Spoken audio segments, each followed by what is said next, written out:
Every year, my children forgot to wish me a happy Mother's Day. This year, I bought a beach house for myself. When they showed up with a lawyer to steal it from me, they thought I was alone. They had no idea that I had a witness, cameras, and a sheriff on my side. My name is Helen Wallace. I am 69 years old. And this is the story of how my own children tried to erase me from my own life. It was Sunday, May 10th, Mother's Day. I had woken up early, as always. I made coffee. I set the table with the embroidered tablecloth my mother gave me 40 years ago. I took out the good cups, the ones I only use on special occasions. I baked homemade bread. The smell filled the whole house. I placed fresh flowers in the center of the table. White daisies, my favorites. I waited. The phone was next to my cup. I looked at it every 5 minutes. The screen stayed dark. No calls, no texts, nothing. I thought maybe they would come without calling. A surprise. That would be nice. Olivia always said she liked surprises. Ethan, too. So I waited a little longer. I made lunch.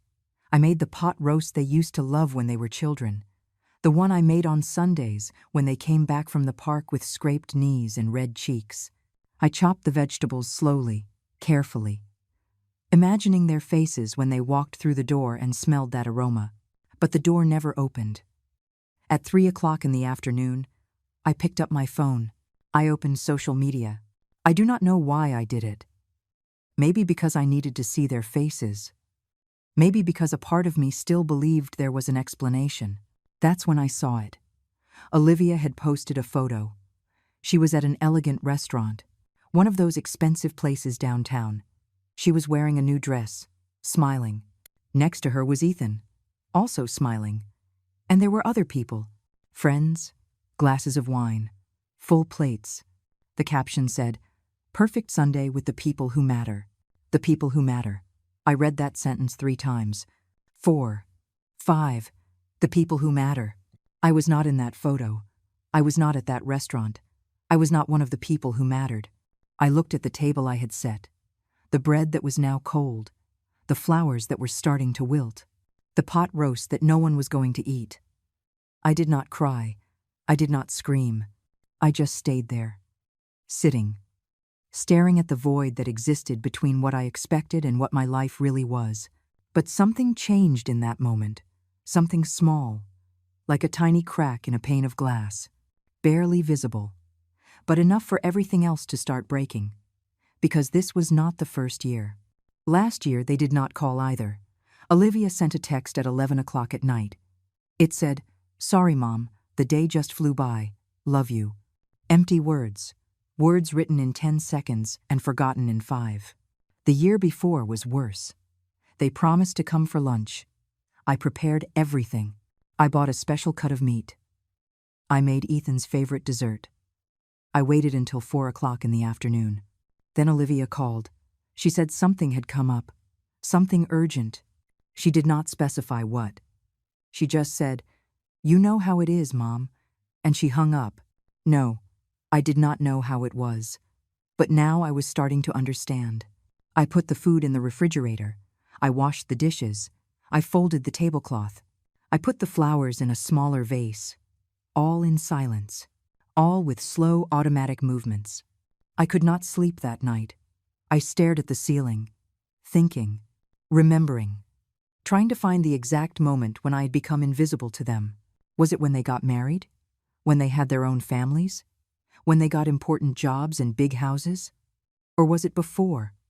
Was it when I raised them alone after their father abandoned us? When I worked 2 jobs so they could go to good schools? When I sold my jewelry to pay for Olivia's college tuition? When I mortgaged the house to help Ethan start his business? Was that when I stopped mattering? The next day, Monday, my phone rang. It was Olivia. "Hi, Mom," she said with that cheerful, shallow voice she had perfected over the years. "How are you?" "Fine," I replied. "That's good.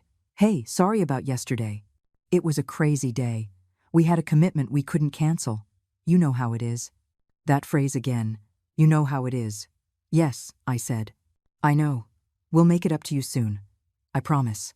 "Oh, and Ethan wanted to call you too, but he's in meetings all day. He sends his love." Of course, I said. We hung up. 30 seconds. That was it. 30 seconds to fulfill her obligation, so she could tell herself she had called her mother, that she had done the right thing. I sat on the living room armchair, the same armchair where I rocked them when they were babies, where I read them stories before bed, where I comforted them when they had nightmares. And that is when I understood something fundamental. This was not carelessness. This was not forgetfulness. This was intentional. They had erased me. Deliberately, systematically, carefully. I was no longer a part of their lives. I was an errand, a mandatory call, a 10-word text message, an empty apology. I was the woman who gave them life, but I was no longer necessary. And the worst part is that they probably did not even realize what they were doing. To them, I had simply ceased to exist at the center of their worlds. I had become peripheral, background, optional, but I was still here, breathing, feeling, existing. And at that moment, sitting in that armchair, with the afternoon sun streaming through the window, I made a decision. I was not going to disappear just because they had decided not to see me. I was not going to keep waiting for calls that never came. I was not going to keep setting tables for ghosts. I was going to do something for me, just for me. And that is how it all began. The memories started coming like waves, one after another, without mercy, without rest.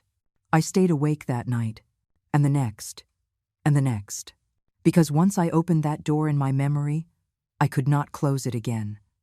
I started to remember things, little things, details that seemed insignificant at the time, but now, seen together, they formed a pattern, a clear and painful picture. Ethan's birthday had been in March.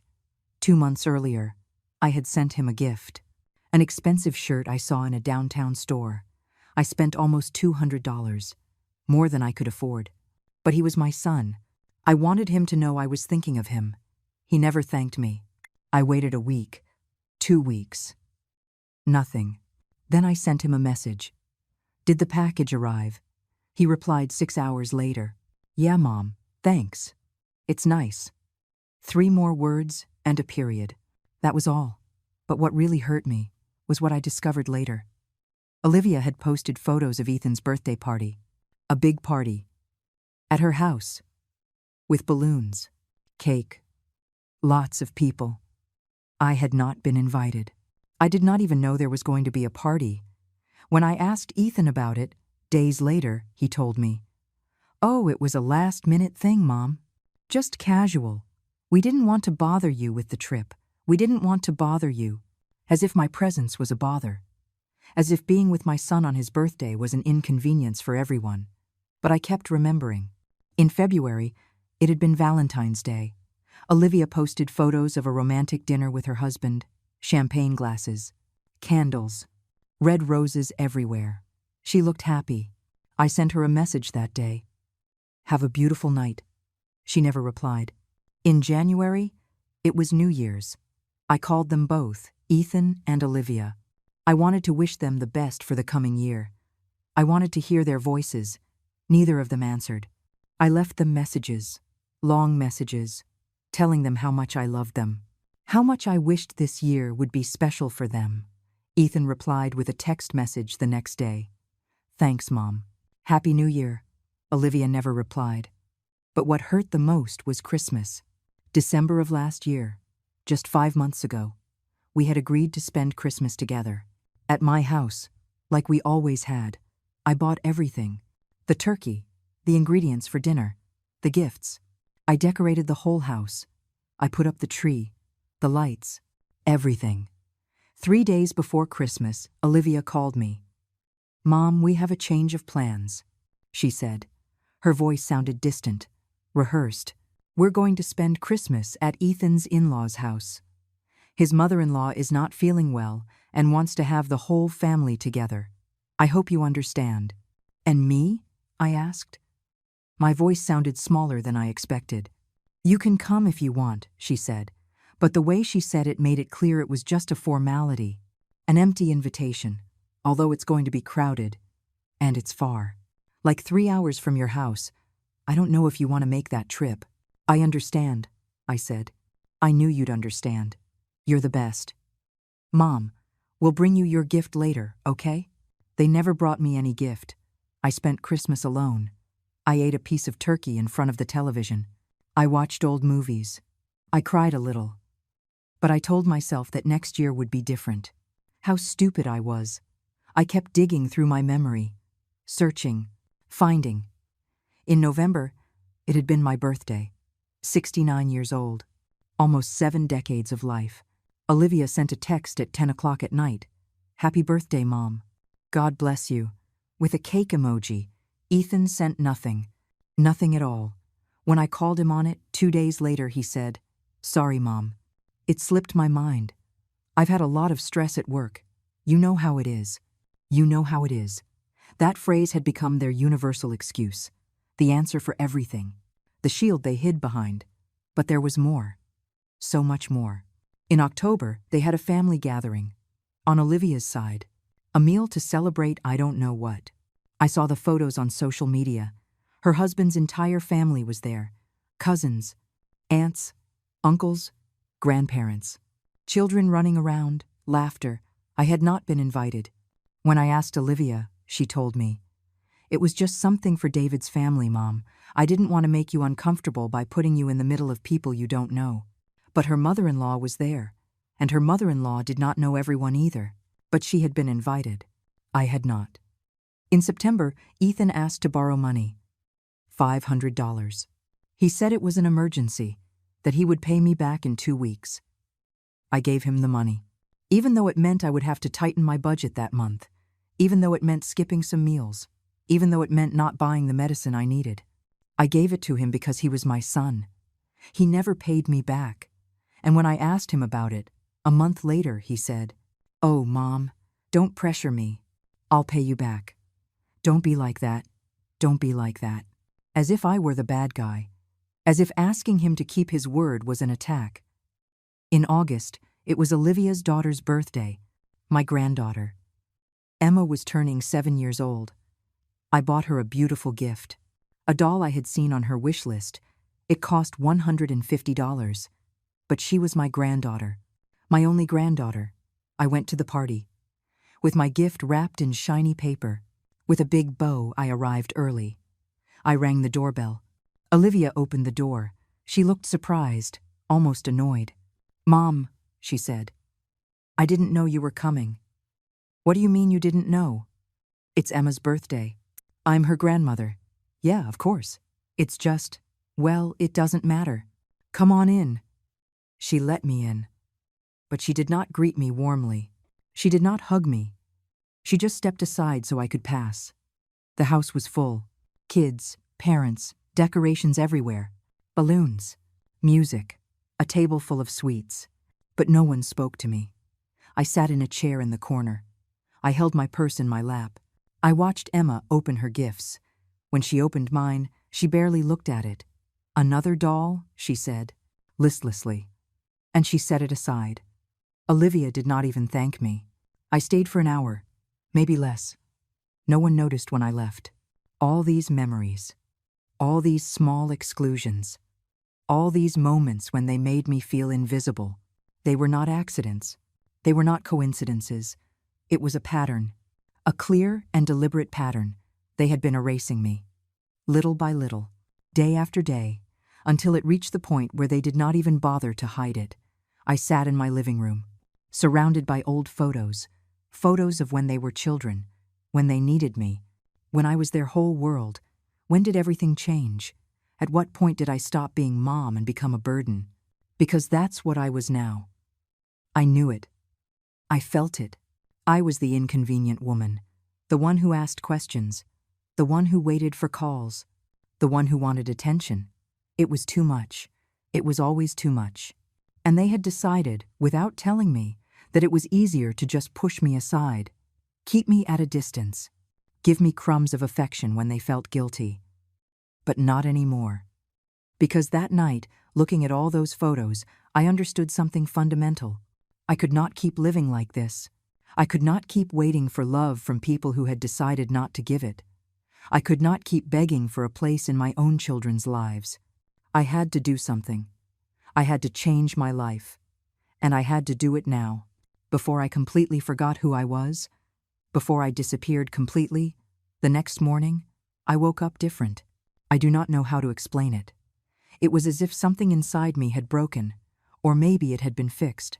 I am not sure. I got up. I made coffee. I sat by the window, and for the first time in years, I did not think of them first. I thought of me. Who was I now? I was not the mother they needed. That was already clear. They did not need me. Maybe they never really needed me. They only needed what I could give them. The money, the support, the sacrifice. But me as a person, me as Helen, me with my dreams and my desires and my heart, that never mattered to them, and the time had come to accept it. Not with anger, not with shouting, not with drama, just with the quiet, devastating clarity of someone who finally sees the truth. My children did not love me the way a daughter and a son should love their mother. Maybe they cared for me in some distant, convenient way. Maybe they thought of me when they needed something. Maybe they even felt guilty from time to time. But true love, love that is shown with presence, with time, with effort, with sacrifice, that love did not exist, and I had spent years trying to convince myself otherwise. Years making excuses, years justifying, years hoping things would change. But things were not going to change. They were not going to change. And if I wanted to have a life worth living, I had to be the one to change. I stared out the window for hours, watching the cars go by, watching people walk, watching the world keep moving even though my heart was breaking. And then I had a thought, a small thought, almost insignificant, but it grew and grew until it filled my whole head. What if I just left? Not forever, not dramatically, just, what if I built a life away from them? A life that was mine, only mine. What if I stopped waiting? The idea scared me, because it meant accepting something no mother wants to accept. It meant admitting defeat. It meant letting go, but it also meant freedom. I opened my computer. That old computer Ethan had given me years ago when he no longer needed it. I turned it on, waited for it to boot up, and I searched for houses on the beach. I do not know why I thought of the beach. Maybe because I had always loved the sea. Maybe because when I was a little girl, I dreamed of living near the ocean. Maybe because I needed something that was completely different from this house full of memories. I spent days looking at options. Small houses, apartments, cabins, simple but beautiful places. Places where I could wake up listening to the waves. Where I could walk barefoot in the sand. Where I could start over. The prices were high. Very high. But I had savings. Savings I had put away for years. Money I had planned to leave to them when I died. But why wait until I died? Why not use that money now? For me? For my happiness? The idea was almost revolutionary, almost forbidden, because my whole life had been about them, about giving to them, about sacrificing for them. But what about me? When was it my turn? I found a house, a small house, 2 bedrooms, a Zimpla kitchen, a living room with big windows that looked out at the sea, a porch where I could sit in the afternoons. It cost $180,000. It was almost all my money, almost my entire life's savings. But I wanted it. I wanted it with an intensity I had not felt in years. I called the number on the listing. A woman answered. Her name was Caroline. She had a kind voice. Warm. I want to see the house, I told her. Of course. When can you come? Tomorrow. And so it was. The next day I took a bus. I traveled for 3 hours. I arrived in that coastal town I had never visited. The air smelled different, cleaner, fresher, more full of possibilities. Caroline was waiting for me in front of the house. She was a woman in her 50s, gray hair, kind eyes. She greeted me with a hug. You must be Helen, she said. Yes, come on. I'll show you everything. We went into the house. And the moment I crossed that threshold, I knew it was mine. The walls were white, the floors light wood. The windows let in so much light it seemed like the sun lived inside. And the sound of the sea, that constant, peaceful sound, like a heartbeat. It's perfect, I said. Caroline smiled. I knew it. I knew you would love it. When can I buy it? Are you sure already? Completely. Caroline looked at me with curiosity. Can I ask you something? Yes. Are you running away from something or towards something? I was silent for a moment, thinking, feeling. Both, I said finally. She nodded, as if she understood perfectly. Sometimes it's necessary. Sometimes we have to save ourselves. She was right. We signed the papers a week later. I transferred the money. All my money. Everything I had. And the house was mine. I did not tell Olivia or Ethan anything. I did not ask their permission. I did not consult them. I did not give them any explanations. Because I did not owe them any. This was my decision. My life. My money. And for the first time in decades, I was doing something just for me. I started to pack my things. Little by little. Clothes, books, photos, the essentials. I was going to move in a month. I was going to leave this house, this city, this life. I was going to start over. But 3 days before the move, Caroline called me. Helen, she said. Her voice sounded worried. I need to tell you something important. What is it? I was talking with a lawyer friend of mine. I told her about your purchase, about you having children, and she told me something that worried me. What? She said you should protect that property legally, that you should make sure no one can take it from you, especially family. She said she's seen many cases where children try to take their elderly parents' property. I froze. Why would they do that? I asked, although I already knew the answer. For money. It's always for money, or for control, or because they think they're entitled. But it's my house. I bought it with my money. I know. But sometimes that doesn't matter. Sometimes family finds ways to complicate things. What should I do? Come see my friend. Her name is Claire. She's very good. She can help you protect yourself. The next day, I went to see Claire. Her office was small but neat. She was a young woman, maybe 35 years old, but she had a serious professional gaze. I told her everything. About the house, about my children, about how they had treated me. She listened in silence, taking notes, nodding from time to time. When I finished, she leaned back in her chair. Helen, she said, I'm going to be very honest with you. What you're describing sounds like the beginning of a pattern of financial abuse. I'm not saying your children will definitely try something, but the signs are there.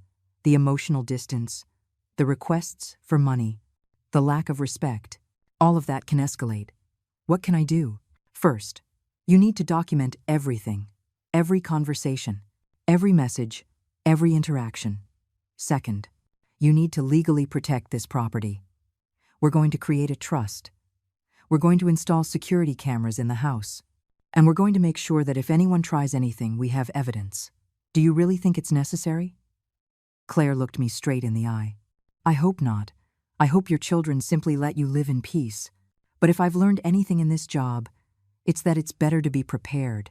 Because when things get ugly, they get very ugly, very fast. So I did everything she told me. I installed cameras. I hired a lawyer. I saved every message, every call.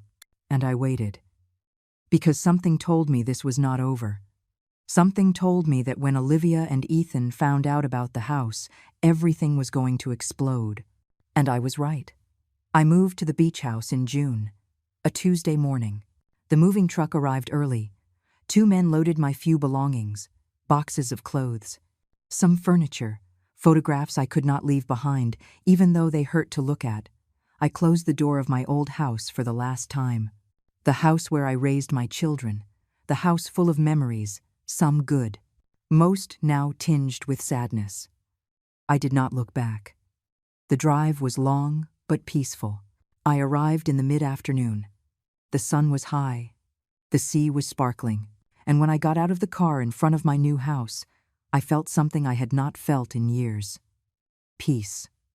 The first few days were an adjustment.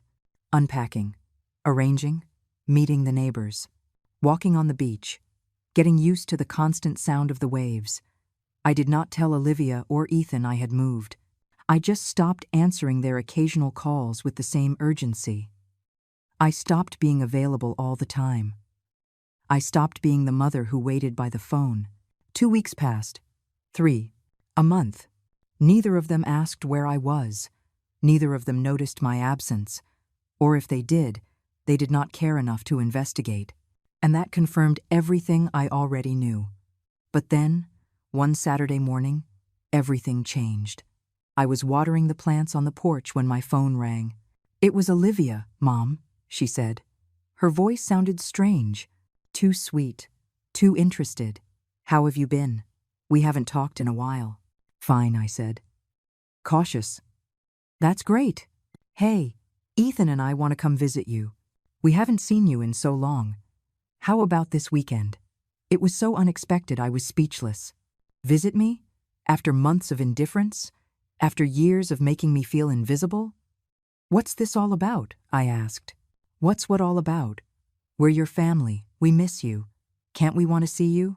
There was something false in her tone, something rehearsed. "How did you know where I am?" There was a brief pause, too brief, as if she had been expecting that question. "We went to your house, the old house, and the neighbors told us you had moved.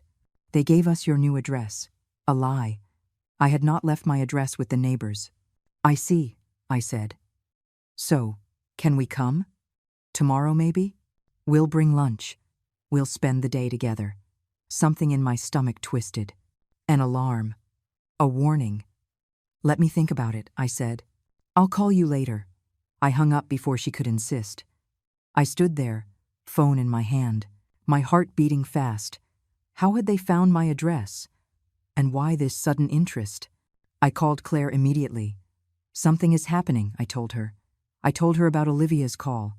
"Have you mentioned the house to them?" she asked. "No, not to anyone. Only you and Caroline know." Then someone else told them. Or they found out on their own. "Helen, I don't like this. I don't like this at all. What do you think they want?" "I don't know, but I suggest you turn on the cameras. All of them. And don't let them into the house alone." "Do you have someone who can be with you?" "I can ask Caroline." "Do it. And keep me informed of everything." I called Caroline. I explained the situation. She did not hesitate for a second. "I'm on my way right now," she said. "And I'll stay the whole weekend if necessary." She arrived that same afternoon with a small suitcase and a determination in her eyes that made me feel less alone. "I don't know if I'm overreacting," I told her. "You're not overreacting. Trust your instincts. If something feels wrong, it probably is." The next day, Sunday, Olivia called again. "Mom, we're on our way. We're leaving in an hour. Do you need us to bring anything?" "Olivia, I don't think it's a good idea for you to come today." "Why not?" "I already told you we want to see you. I'm busy." "Busy with what?" "Come on." "Mom, don't be like that." And then she said it. The sentence that confirmed everything. "Besides, we want to see your new house. They say it's really nice. Right on the beach. Must have cost a fortune." There it was. They were not coming to see me. They were coming to see the house. "Who told you that?" I asked. "It doesn't matter. The point is, we're excited to see it. Ethan is coming too. And his wife. We're going to make it a family day." "No," I said, firmly. "Do not come today." "Mom, don't be difficult. We're already on our way." "Olivia, I am telling you not to come. Too late. See you in 2 hours." And she hung up. I looked at Caroline. She had heard the whole conversation. "They're coming anyway," she said. "Yes." "Then we get ready." We turned on all the cameras, the ones at the entrance, the ones on the porch, the ones in the living room, the ones in the yard. Claire arrived half an hour later. She had called saying she was coming, that she wanted to be present. "If this is going where I think it's going," she said, "I need to see it with my own eyes, and I need it to be recorded." The 3 of us sat in the living room, waiting. 2 hours later, exactly as Olivia had said, they arrived. A big, expensive black car. It parked in front of my house. Olivia and Ethan got out, but they were not alone. With them was a man I did not know, Gray suit, briefcase in hand, serious face, and behind him, Ethan's wife. A woman who had always treated me with disdain. "Who is that man?" I asked Claire. She narrowed her eyes. "If I had to guess, I'd say he's a lawyer." My heart stopped. They knocked on the door. Loudly, insistently. Caroline took my hand. "Breathe. You are not alone." I opened the door. Olivia walked in first. Without waiting for an invitation, looking at everything, evaluating, calculating. "Mom," she said. But she did not hug me. She did not even really look at me. Her eyes were fixed on the house, on the windows, on the view of the sea. Ethan came in next. He did not greet me warmly either. Just a quick kiss on the cheek. Cold, mechanical. And then the man in the suit entered. "Mrs. Wallace," he said, extending his hand. "My name is Richard Price. I'm an attorney. I represent your children." There it was. The confirmation. They had not come to visit me. They had come to take my house. Claire stood up. "I'm Claire, Mrs. Wallace's attorney, and I'd like to know exactly what you're doing here." Olivia's face changed. Surprise, confusion, anger. "Attorney? Why do you need an attorney, Mom?" "That's an excellent question, Olivia," Claire said. "Why would your mother need an attorney? Is there something she needs to be protected from?"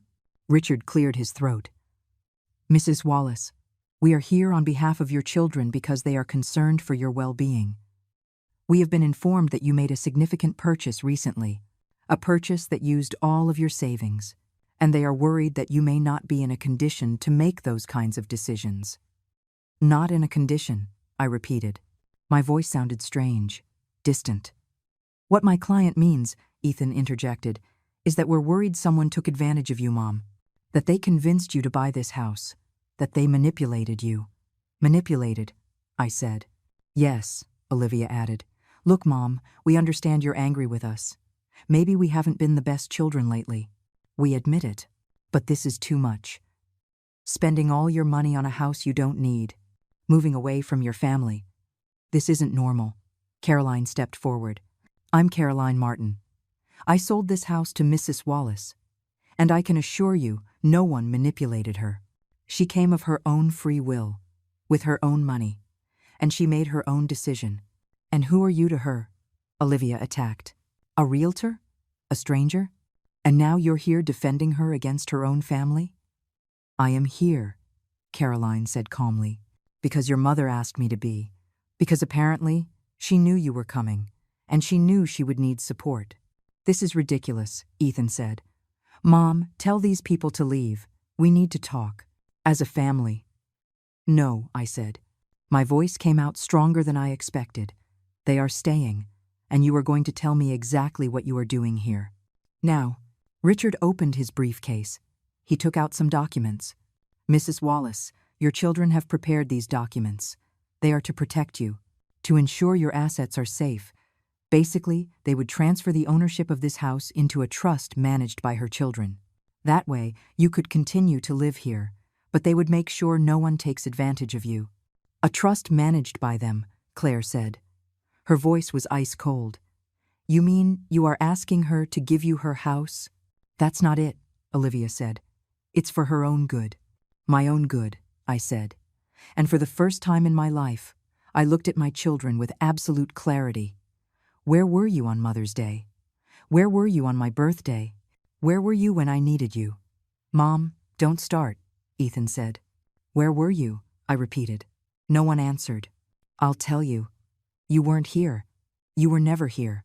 But now that you have something you want, here you are, with a lawyer, with papers, trying to take away the only thing that is mine." "It's not like that, Mom," Olivia insisted. But her voice no longer sounded convincing. I looked at those papers in Richard's hand. I looked at my children. I looked at their faces. And I knew that everything Claire had predicted was true. They had come to rob me. Claire took the documents from Richard's hands before he could react. She glanced over them quickly. Her eyes moved fast over the pages. Her expression hardened with every paragraph. "This is unbelievable," she said finally. "Absolutely unbelievable." "What is it?" I asked. These documents are not to protect you, Helen. They are to strip you of everything. If you signed this, you would lose all rights to this property. Your children would have total control. They could sell it whenever they wanted. They could kick you out whenever they wanted.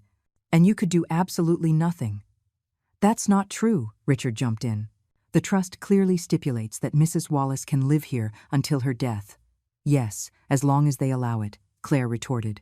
But it also stipulates that they can make any decision about the property without her consent, including selling it if they deem it necessary for her medical care, which is a clause so broad it basically gives them a blank check to do whatever they want. You're misinterpreting, Olivia said. Her voice rose. This is all to protect Mom. From whom?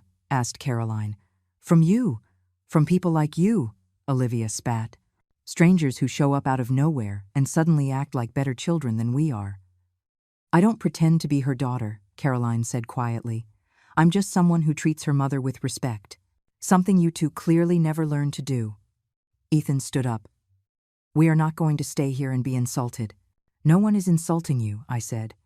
They are just telling the truth. The truth? You want the truth, Mom? Ethan took a step toward me. The truth is, you've always been difficult, always demanding attention, always making us feel guilty. Nothing was ever enough for you. We were never enough. I was the difficult one. My voice trembled. I, who worked 2 jobs to give you an education. I, who sold my things to pay for your whims. I, who never denied you anything. I was the difficult one. Always with the same thing, Olivia said. Always reminding us of everything you did. As if we owe you our entire lives. I don't need to remind you of anything. You know it. You just chose to forget it. This is getting us nowhere, Richard interrupted. Mrs. Wallace, my clients are willing to be generous. If you sign these documents today, they will commit to visiting you once a month, to calling you every week, to including you in family celebrations. I stared at him, incredulous. You are bribing me with affection, I said. You are offering me crumbs of attention in exchange for my house? It's not a bribe, Olivia said. It's a compromise. We all win. You have your house. We make sure you're protected. And we rebuild our relationship. What relationship? I asked. We didn't have a relationship. You erased me from your lives years ago. That's not true, Ethan said. But he sounded weak, unconvincing. No? When was the last time you came to visit me? When was the last time you called just to see how I was? When was the last time you included me in anything without me having to ask? Silence. Exactly, I said. Claire moved closer to me. She spoke in a low voice. Helen, I need you to tell me something. Do you have all the conversations saved? The messages? The calls? Yes, I said. Everything, just like you told me. Good, because we're going to need them. She turned back to Richard. Your proposal is unacceptable, and I suggest you review the Civil Code, specifically the articles on financial exploitation of the elderly, because what you are trying to do here fits that definition perfectly. We are not exploiting anyone, Richard said. But for the first time, he sounded unsure. No? Then explain to me why your clients show up unannounced, with legal documents already prepared, pressuring a 69-year-old woman to sign over control of her property. Explain to me why they didn't consult with her first, why they didn't respect her decision to buy this house with her own money. Because we're worried, Olivia insisted. Is that so hard to understand? We are her family. We have a right to be worried. The problem, Caroline said, is that you were never worried before. Only now. Only when there's money involved. You don't know anything about our family, Olivia yelled at her. I know enough. I know your mother spent Mother's Day alone. I know she spent Christmas alone. I know you never visited her, never called her. And now, suddenly, you're the concerned children of the year. Do you know what I think? I think you saw an opportunity. A house on the beach. $180,000. And you decided that money should be yours. $180,000, Ethan repeated. His eyes went wide. You paid $180,000 for this house. There it was. The final confirmation. They did not know exactly how much it cost. They just knew it was valuable. That was all your money, Ethan continued. Everything you had saved. And you spent it on this? Without consulting us? Why would I need to consult you? I asked. It's my money. That money was our inheritance, Olivia said. And she finally said it, finally admitted what they really wanted. Your inheritance, I repeated slowly. Money that I haven't died to give you yet. Money that I earned, that I saved. And you think you have a right to it. You always said you would leave it to us, Ethan said. You always said that when you died, everything would be ours. Yes, when I died.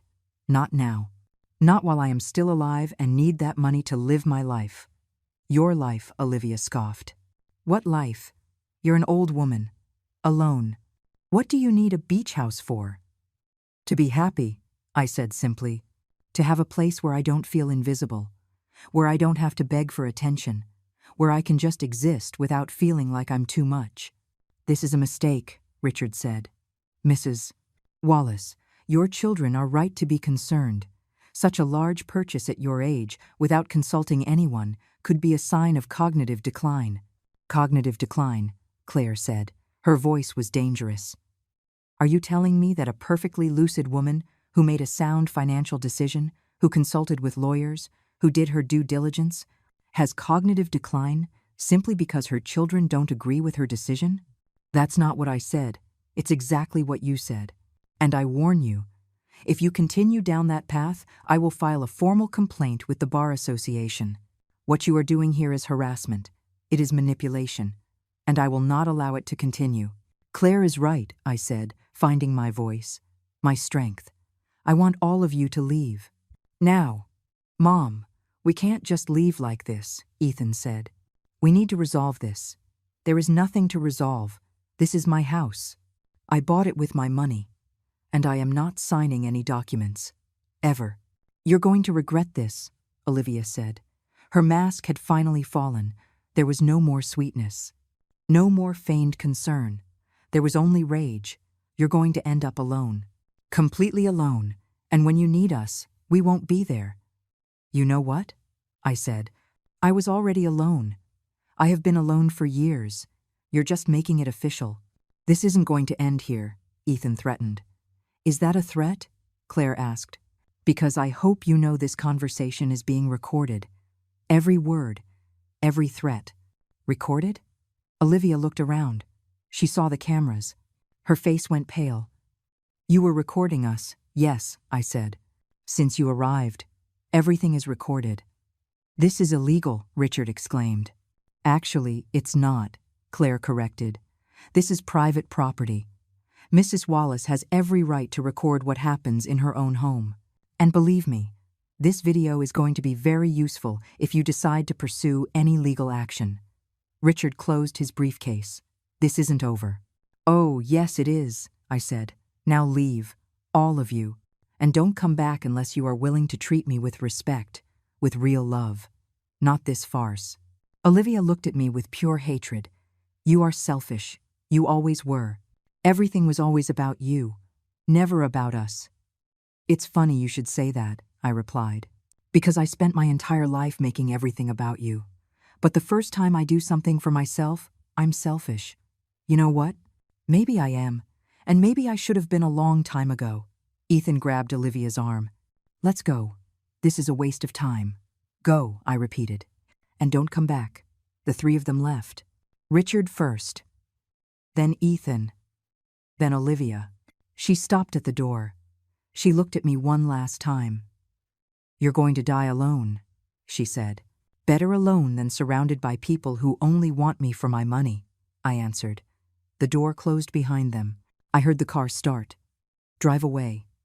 And then, finally, I collapsed. Caroline held me as I cried. I cried for everything. For the lost years. For the love I never received. For the betrayal. For the devastating clarity of finally seeing my children for what they really were. But I also cried with relief. Because it was finally over. I had finally told the truth. I had finally defended myself. You did so well, Caroline whispered to me. You were so brave. I don't feel brave, I said. I feel destroyed. That's normal. But it will pass, and you will be better. I promise you. Claire was reviewing the recordings on her computer. She had connected the cameras and downloaded all the videos. This is gold, she said. We have everything documented. The threats, the admissions, the manipulation. If they try anything legally, this destroys them. Do you think they will? I asked. Honestly, I don't know. It depends on how desperate they are. But now we have something they didn't expect. Evidence. And that gives us power. They stayed with me that night. Both of them. Caroline slept on the couch, Claire in the guest room, and I, for the first time in weeks, slept deeply. The next day, Monday morning, Claire returned early. We need to be proactive, she said. We can't just wait and see what they do. We have to get ahead of them. What do you suggest? First, we're going to strengthen the legal protection of this property. I'm going to create documents that unequivocally prove you are in full possession of your mental faculties. We're going to get medical evaluations. We're going to get witnesses to testify to your competence. Is all that really necessary? Yes, because if they decide to go the mental incapacitation route, we need to have overwhelming proof to the contrary. We can't leave any loose ends. For the next 2 weeks, I did exactly as Claire instructed. I went to see a doctor, Dr. Daniel Lewis, a geriatrician with 30 years of experience. He ran tests, cognitive exams, memory evaluations, everything. Mrs. Wallace, he told me after reviewing the results, you are perfectly fine. Your mind is clear. Your memory is excellent. There is absolutely no sign of cognitive decline. In fact, you're in better shape than many people 20 years younger. He gave me a detailed report, an official document certifying my mental competence. I also visited a psychologist, Dr. Ann Martin. I told her everything, about my children, about the neglect, about the betrayal. She listened, took notes, and at the end, she told me something I will never forget. Helen, what you have done requires immense strength. Many people in your situation simply give up. They accept the mistreatment. They normalize the neglect. But you said enough. You chose your own happiness over their approval. That is not selfishness. That is self-preservation. That is mental health. She also gave me a report, certifying that I was emotionally stable, that my decision to buy the house was not the product of depression or impulse, but a conscious and healthy choice. Claire gathered everything. The medical reports, the videos, the text messages, the call logs, everything. Now we have a solid case, she said. If they try anything, we are more than ready. But days passed, and nothing happened. Then weeks. No calls, no messages, no lawyers knocking on my door. Absolute silence. And that silence confirmed everything I already knew. They did not miss me. They were not worried. They were just waiting, planning their next move. Don't trust the calm, Caroline warned me. People like them don't give up that easily. She was right. A month after their visit, a certified letter arrived. From Richard Price's law firm. I opened it with trembling hands. I read it once, twice, 3 times. I could not believe what I was seeing. They were suing me. Olivia and Ethan were suing me for mental incapacity. They were asking a judge to declare me incompetent, to appoint a legal guardian, and they, of course, were offering themselves as guardians. If they won, they would have total control of my life, my money, my house, everything. I called Claire immediately. I already know, she said. I received the notification this morning, and I'm already preparing the defense. How can they do this? How can they lie like this? Because they're desperate. And because they probably think they're going to win. They think you're just an old woman with no resources, no defense, no one to support you. But we have a chance. Helen, we don't just have a chance. We are going to win. And when we win, they are going to be exposed. They are going to be ridiculed. And they are going to have to pay the court costs. When is the hearing? In 6 weeks, which gives us enough time to prepare. For those 6 weeks, I worked harder than I had in years. Claire coached me. She made me practice what I would say in court, how I would behave, what I would wear. You have to look competent, she told me. Lucid, confident. You cannot hesitate. You cannot cry. You cannot show weakness. I practiced in front of the mirror, over and over, memorizing the answers, controlling my emotions. Caroline helped me prepare emotionally. She reminded me why I was doing this. She reminded me that I had a right to live my life, that I owed nothing to anyone. They are going to try to make you feel guilty, she told me. They're going to say you're a bad mother, that you abandoned your family. But you know the truth, and that truth is your power. We also got witnesses, the neighbors from my old house, who could testify about how Olivia and Ethan never visited me, how they left me alone for days, weeks, months. The owner of the store where I shopped, who had known me for years, who could testify to my lucidity, my independence, Dr. Ann, Dr. Daniel, both willing to testify, and Caroline, who could tell how I behaved during the purchase of the house, how I asked questions about everything, how I evaluated every detail, how I made an informed and responsible decision. We are going to prove, Claire said, that you are not only competent, but that you are more competent than most of the people who will be in that room. A week before the trial, I received a call. It was Ethan. Mom, he said. His voice sounded tired. Defeated. We can solve this. It doesn't have to go to trial. What do you want, Ethan? Withdraw the purchase of the house. Return it. And we will withdraw the lawsuit. Everything goes back to normal. Normal? What normal? The normal where you ignore me? Where you treat me like I don't exist? We can change. I promise. We'll visit more. We'll call more. Just give back the house. No. Mom, please. This is getting out of control. It's going to hit the papers. It's going to be public. Do you want that? Do you want everyone to know your family is fighting? I don't care what people think. Not anymore. You're going to lose. Our lawyer says we have a solid case. Then I'll see you in court. Mom. I hung up. My hands were shaking. But I also felt something else. Something I had not felt in a long time. Power. The night before the trial, I could not sleep. I stayed awake thinking about everything that could happen, all the ways it could go wrong, but I also thought about all the reasons why I had to win, not just for the house, not just for the money, but for my dignity, for my right to exist, for my right to be seen, valued, respected. At 6 o'clock in the morning, I got up. I showered. I got dressed with care. A simple but elegant suit, light gray, nothing flashy, nothing that looked like I was trying too hard. Claire arrived at 7. Ready? She asked. Ready, I said. Caroline came with us, for moral support, to remind me I was not alone.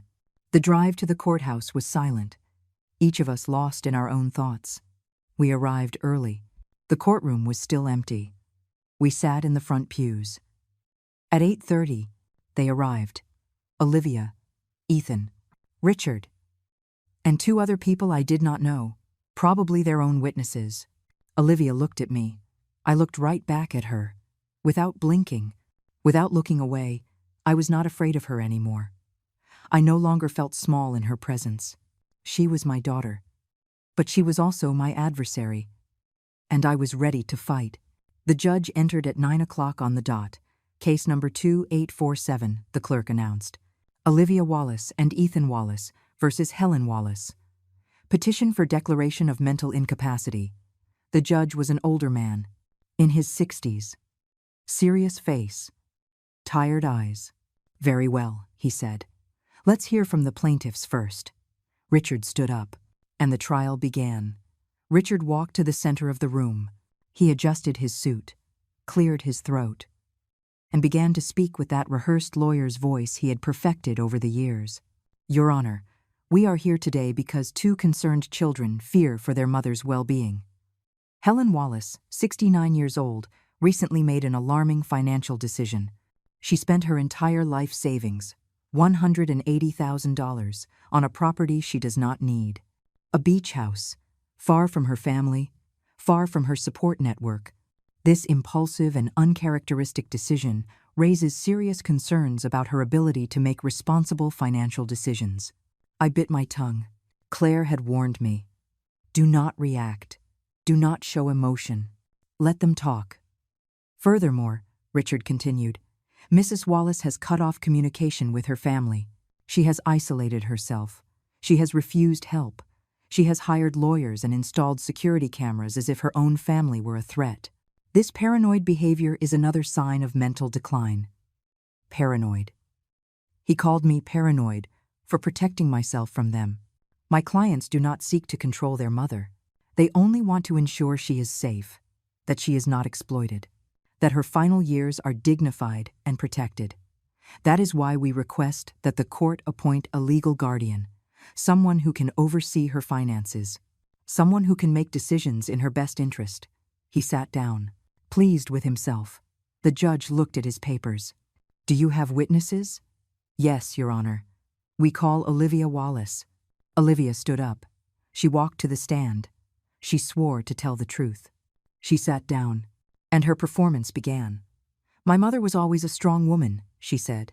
Her voice trembled perfectly, as if she were holding back tears. She raised us alone. She worked hard.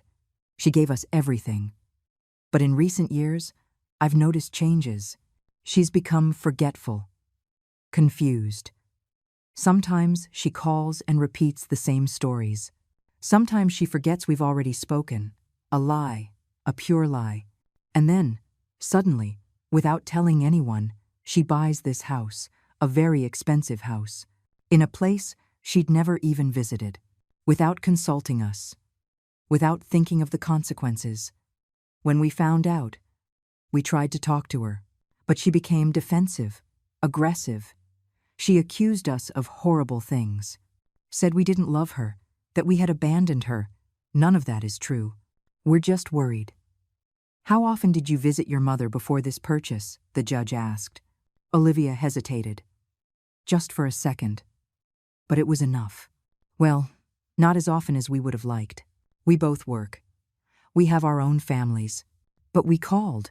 We always called. How often? Once or twice a month. Another lie. Claire knew it. I knew it. And soon the judge would know it too. Richard asked more questions. Olivia answered with more lies. They painted me as a fragile woman, confused, easily manipulated. Then they called Ethan. He was more direct, less emotional. My mother changed, he said. She's not the same. She used to be reasonable. Now she's stubborn, irrational. She became obsessed with this idea that we don't love her, that we abandoned her. But it's not true. We've always been there for her. Were you present on Mother's Day this year? The judge asked. Ethan tensed. No, we had a prior commitment. And the year before, we also had commitments. And did you call her that day? Silence. Mr. Wallace, I asked if you called your mother on Mother's Day. I sent a text, he said finally. At night, the judge wrote something in his notes. After Ethan, Richard tried to call a psychiatrist, someone who had never met me, but who had reviewed the case and believed I showed signs of decline. Claire objected immediately. Your Honor, this witness has never evaluated my client. He has never spoken with her. His opinion is based solely on information provided by the plaintiffs. It is completely inadmissible, the judge agreed. The psychiatrist could not testify. Richard looked frustrated. That is all, Your Honor. We rest our case. The judge turned to Claire. Does the defense wish to present its case? Yes, Your Honor. Claire stood up, and at that moment, everything changed. Your Honor, what we are witnessing here is not the case of a mother with mental decline. It is the case of two adult children trying to steal from their mother. It is that simple. And I am going to prove it. She walked to the center of the room. She took out a remote control, and she projected the first video onto the screen. It was from Mother's Day. The table I had set. Empty. The silent phone. And then the screenshots of Olivia's social media. The restaurant photos. The caption, Perfect Sunday with the people who matter. This, Claire said, is Mother's Day of this year.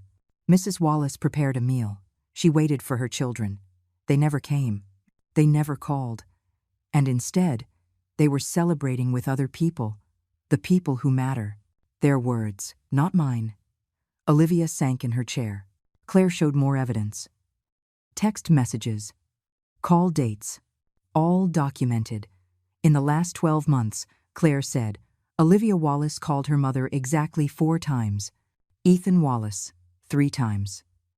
Neither of them visited her a single time, except when they discovered she had bought a valuable property. Then, suddenly, they appeared. With a lawyer. With legal documents already prepared. Demanding she sign over control. She played the video from that day. The entire thing. Every word. Every threat. The judge watched the screen intently. His expression hardened with every minute. When the video finished, Claire spoke again. Your Honor, I would now like to call my first witness, Helen Wallace. I stood up. My legs were shaking. But I walked steadily to the stand. I swore to tell the truth. I sat down, and I took a deep breath. Claire approached. She gave me a small, comforting smile. Mrs. Wallace, can you tell us why you decided to buy the beach house? Because I needed a place where I didn't feel invisible, I said. My voice came out clearer than I expected. I spent years waiting for my children to see me, to include me, to love me, but they never did. And I realized that if I wanted to have a life worth living, I had to build it myself. Did anyone pressure you to make that purchase? No. It was completely my decision. I researched for weeks. I consulted with the realtor. With you. With my bank. I made an informed and responsible decision. At any point did you feel confused or uncertain about what you were doing? Never. I was completely sure. Can you tell us what happened when your children discovered the purchase? And so I told everything. Calmly, clearly, without tears. I told them about Olivia's call, about how they showed up unannounced, about the documents they brought prepared, about the threats, about everything. Richard tried to discredit me. He tried to trip me up. To make me angry? Mrs. Wallace, isn't it true you have memory problems? No. I forget normal things that everyone forgets. Where I left my keys. If I turned off the stove. But I do not forget important conversations. I do not forget commitments. I do not forget my children. Isn't it true you are resentful toward your children? I am not resentful. I am hurt. There is a difference. Resentment is bitter. Hurt is honest. Don't you think your children have a right to be concerned? They would have a right if they were actually concerned. But they are not. They are concerned about the money, not about me. Claire then called Dr. Daniel. He testified about my evaluations, about my perfect mental health, about my complete lucidity. In my professional opinion, he said, Mrs. Wallace is in full possession of her faculties. There is absolutely no sign of cognitive decline. In fact, her mental clarity is remarkable. Then Dr. Ann testified. She spoke about my emotional health, about my strength, about my ability to make difficult but necessary decisions. What Helen did requires exceptional mental health, she said. Many people in her situation stay trapped in toxic relationships because they don't have the courage to leave. She did. That is not insanity. That is bravery. Caroline testified next.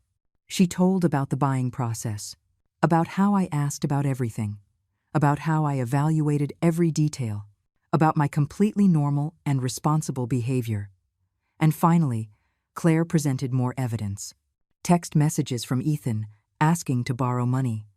$500 that he never paid back. Broken promises. Cancelled visits. All documented. Your Honor, Claire said at the end. What we have here is not an incompetent mother. It is a mother who finally said enough, who finally put herself first. And her children cannot stand it. Not because they are worried about her, but because they are worried about their inheritance. They are worried that the money they thought was theirs is no longer available.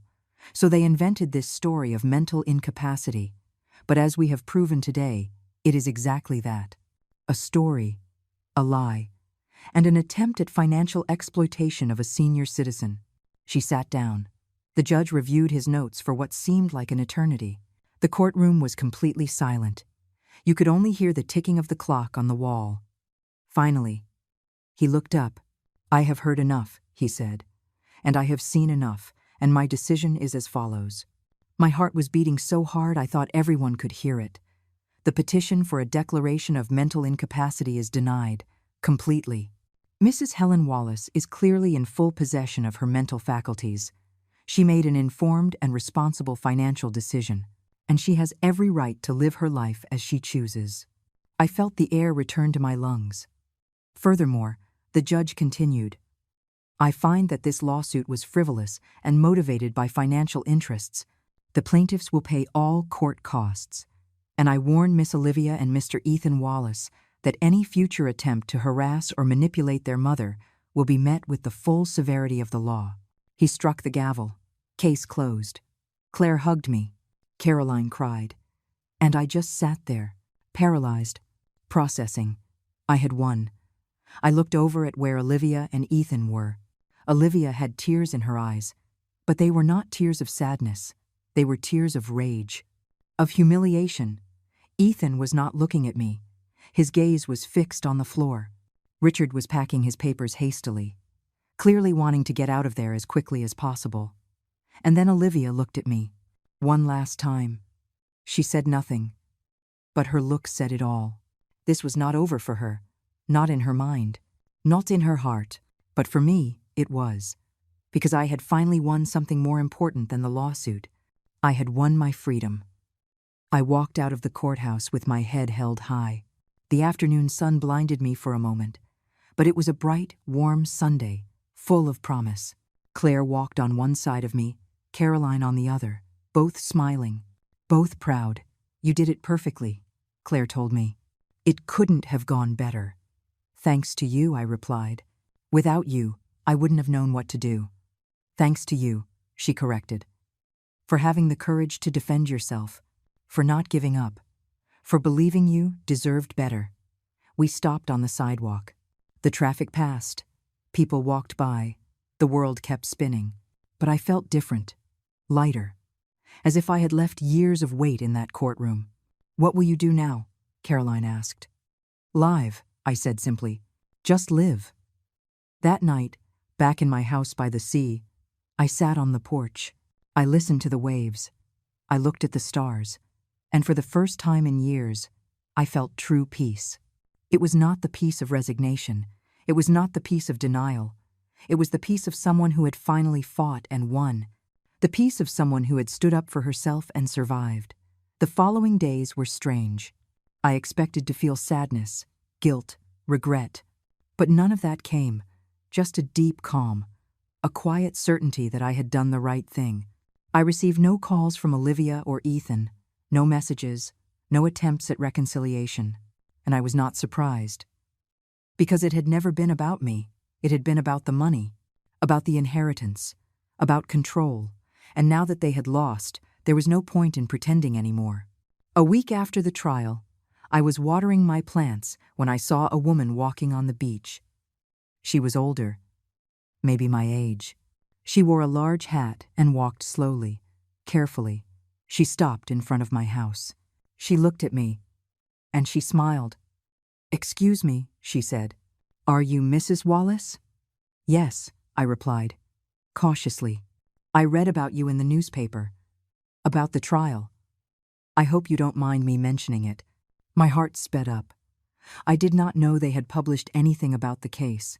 I didn't know it was in the paper, I said. It was just a small note, in the local section. But it struck me, because I have children too, and I have also felt, I have also felt what you felt. She came a little closer. I could see her eyes. They were full of understanding, of shared pain. My name is Lillian, she said. Lillian Davis. And I just wanted to tell you that I admire what you did very much. I admire your bravery. Thank you, I said. My voice sounded softer than I expected. Can I ask you something? Yes. How did you know it was time? How did you know you had to walk away? I was silent for a moment, thinking, remembering. I think I knew when I realized I was waiting for love from people who had decided not to give it, and that I could spend the rest of my life waiting, or I could start living, and I chose to live. Lillian nodded slowly. Tears glistened in her eyes. I'm still waiting, she said in a low voice. I'm still waiting for my children to see me, to value me. But every day it gets harder. Then maybe it's time for you to stop waiting, I told her gently. Maybe it's time for you to choose yourself. She smiled through her tears. Maybe you're right. Would you like some coffee? I offered. Here on the porch, looking at the sea. I would love that. It has been 2 years since that trial. 2 years since I said enough. 2 years since I decided my life belonged only to me. The house by the sea is still my refuge. Every morning I wake up to the sound of the waves. Every evening I watch the sunset from my porch. And every night I sleep in peace. A peace I never knew before. A peace I did not know was possible. Olivia and Ethan never looked for me again. Not one call, not one message, not even on my birthday or at Christmas. And that's okay. It really is okay.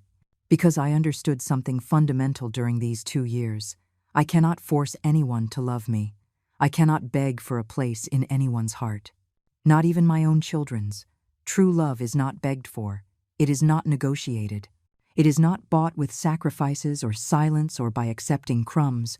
True love simply is. Or it is not. And with Olivia and Ethan, it simply was not.